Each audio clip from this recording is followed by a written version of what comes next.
Aujourd'hui, la France est le deuxième pays en assurance sur la dépendance, après les États-Unis, et pour autant, ça ne fonctionne pas. Déjà, le mot dépendance, c'est pas un bon mot, donc on a un problème de sémantique, tout le monde l'a écrit. Et aujourd'hui, là encore, si je n'ai pas une volonté forte des pouvoirs publics de considérer que le financement il est mixte, c'est-à-dire public-privé, eh bien ça ne marchera pas. Et les rapports qui sont sortis récemment au mois de mars de Luc Broussy, Jean-Pierre Aquino, Martine Pinville, ont une vision, on va dire, plus économique, c'est-à-dire qu'on est dans une logique de dire, et si on avait un modèle économique demain pour, je dirais, faire en sorte que ce vieillissement, ça soit une bonne nouvelle, vous voyez ? Alors, peut-être, c'est-à-dire de lancer des produits, des hautes technologies, des services associés, en disant, eh bien, demain, c'est pas parce qu'on est une personne âgée que je n'ai pas aussi droit à être heureux, à vivre dans de bonnes conditions et à faire une vieillesse, on va dire, tranquille et sereine. Il faut savoir que 75% des personnes âgées, elles veulent rester à domicile. Elles n'aiment pas leur maison de retraite, qu'elle soit publique ou privée.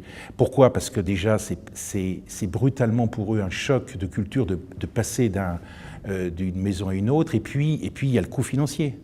Et le reste à charge est pour les familles. Donc aujourd'hui, si on n'a pas une volonté ferme, je dirais du gouvernement, mais aussi des partenaires sociaux et des assureurs, de dire, eh bien, on faut assurer ce risque, parce que ce risque est tout à fait assurable, on ne va pas s'en sortir.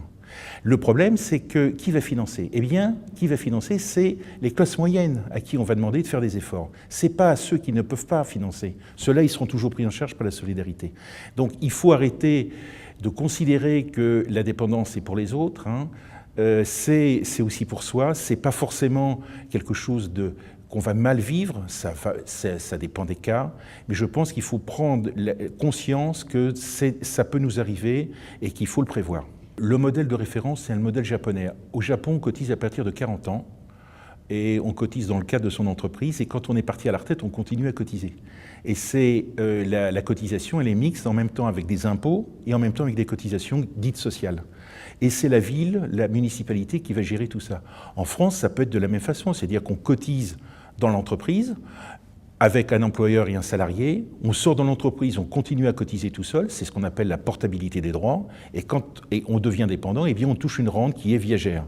Ça, si vous voulez, c'est un système qui existe déjà dans certaines entreprises, alors bien sûr, des fois dans des conventions collectives, mais aujourd'hui, c'est loin de les généraliser.